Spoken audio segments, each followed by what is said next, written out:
একবার চোখ বন্ধ করে হাঁটার চেষ্টা করুন, এক কদমেই থেমে যাবেন। কিন্তু এমন মানুষ আছেন যারা চোখ না দেখেও প্রতিদিন নিরাপদে এই পৃথিবীতে পথ চলে। কিভাবে? সাধারণ চোখে দেখলে মনে হবে তিনি শুধু একটি লাঠির সাহায্যে হাঁটছেন, কিন্তু বাস্তবতা কি এতটাই সরল? আমরা যা দেখি তা কেবল দৃশ্যমান আলোর একটি সংকীর্ণ পরিসর, কিন্তু তার যাত্রাটা শুরু হয় ঠিক তখনই যখন দৃশ্যমান আলোর সেই পরিসরটি নিষ্প্রভ হয়ে যায়। এটাই হলো নিউরোপ্লাস্টিসিটি, মস্তিষ্কের পুনর্নির্মাণের মহাকাব্য। যখন একটি প্রধান রাজপথ বন্ধ হয়ে যায়, মস্তিষ্ক তখন নিজেই তৈরি করে নেয় একাধিক নতুন মহাসড়ক।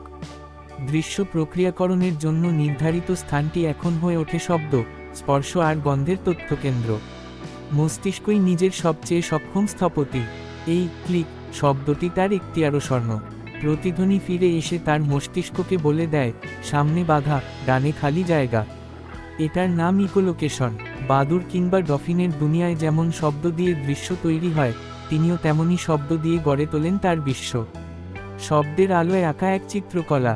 প্রতিটি পদক্ষেপ, প্রতিটি যাত্রা হলো এক একটি মানসিক মানচিত্র নির্মাণের নিরবচ্ছিন্ন প্রক্রিয়া।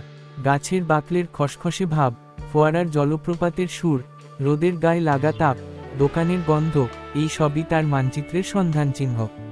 তার মস্তিষ্ক এই বিচ্ছিন্ন টুকরোগুলোকে যুক্ত করে গড়ে তোলে পুরো শহরের একটি ত্রিমাত্রিক নকশা, একটি অদৃশ্য ভূগোল। প্রযুক্তি আজ একজন বিশ্বস্ত সহপথিক, কিন্তু সর্বশেষ সিদ্ধান্তের ভার তারই।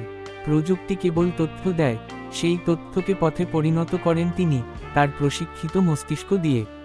চূড়ান্ত দৃশ্য, বহির্দৃশ্য, নদীর তীর, সূর্যাস্ত। কারিম এখন আর ন্যাভিগেট করছেন না, তিনি কেবল আছেন। তিনি সূর্যাস্তের দিকে মুখ করে দাঁড়িয়ে এর শেষ উষ্ণতা অনুভব করছেন। নদীর শব্দ স্পষ্ট ও প্রখর, ক্লোজ আপ তার মুখে, শান্তি, সংযোগের এক অভিব্যক্তি, অভাবের নয়। তাই যখনই আপনি ফুটপাথে কোনো দৃষ্টি প্রতিবন্ধী ব্যক্তিকে দেখবেন, মনে রাখবেন তিনি শুধু একটি লাঠি নিয়ে হাঁটছেন না, তিনি তার সমগ্র সংবেদনশীলতা দিয়ে, তার পুনর্গঠিত মস্তিষ্ক দিয়ে এক জটিল ও সুন্দর বিশ্বকে প্রত্যক্ষ করছেন। তিনি দেখছেন তা সে চোখে নয়, চোখেরও ঊর্ধ্বে।